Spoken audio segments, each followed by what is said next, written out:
by history, then we are doomed to failure.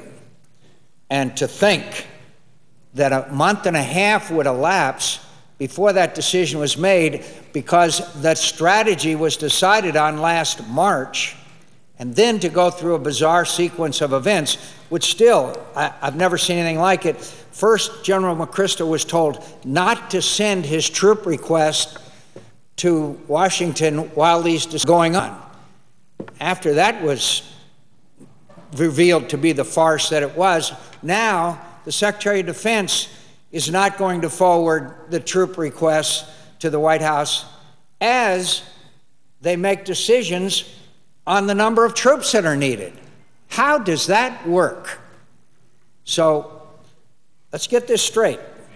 The Secretary of Defense has said that he's not sending over the number of troops requested by General McChrystal, which is known to everyone as 30 to 40,000 troops. It's known to everyone.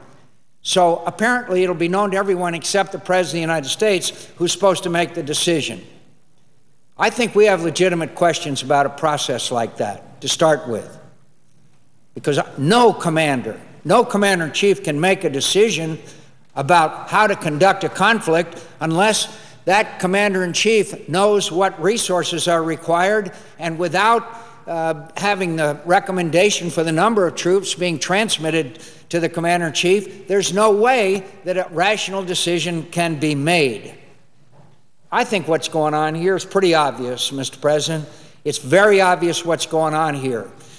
The Chairman of the Joint Chiefs, General Petraeus, General McChrystal, all know that we need additional troops in the range of 30 to 40,000, and the administration is backing off of that or trying to find the exit sign.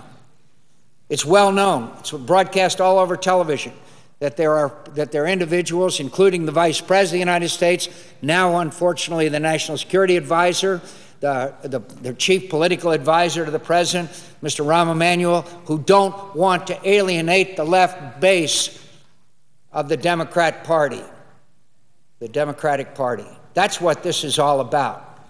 The American people need to know what our military commanders, in their best judgment, think that we need to defend this nation, and they need to know it within the next month and a half. Mr. President, do I need to remind my colleagues we have 68,000 Americans there now? Just a few days ago, 5 brave young Americans died in one day. Admiral McMullen said in his testimony before the Armed Services Committee, the clock is ticking. The clock is ticking. We are running out of time. This is an urgent situation. This is not a decision as to whether to send troops into harm's way. Troops are already in harm's way, Mr. President. They're already there, and they're getting wounded and killed. While, according to the President's National Security Advisor, we, quote, considering all options. Shouldn't you consider seriously the option of the recommendations of your military commanders? And I'm not saying they have the final say. I'm saying that they should be given great weight. So here we are asking for testimony from those people who, again, the President of the United States fired the commander in the field to replace him with General McChrystal, and yet we are not transmitting the fundamental and most difficult aspect of General McChrystal's recommendations as to how to implement a strategy that was agreed on last March. I fear that domestic political considerations are impacting a decision which has to do with the future security of the United States. And by the way, just recently, the last couple of days, former president of Pakistan, President Musharraf, said that American delay is being interpreted as a sign of weakness by countries in the region. We left Afghanistan once, Mr. President. We helped the brave Afghans drive out the Russians, who were then trying to make Afghanistan part of the Soviet Union. We drove them out, and we left. And what happened? The Taliban took control. Al-Qaeda cooperated with them, and the attacks on the United States of America of 9/11 took place by people who were trained in Afghanistan. So let's have no doubt what's at stake here.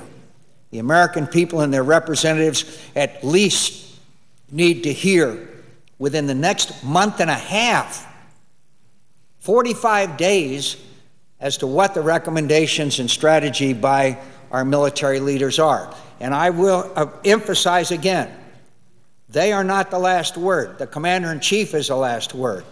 But the Commander-in-Chief, whatever decision he makes, also has to come to Congress for the necessary assets and authorization to do whatever his strategy is. So we do play a significant role here. And the American people and their elected representatives deserve, as the chairman of the House Armed Services Committee has said, as the majority leader of the House of Representatives has said, need to hear from these military leaders. Mr. President, I reserve the balance of my time.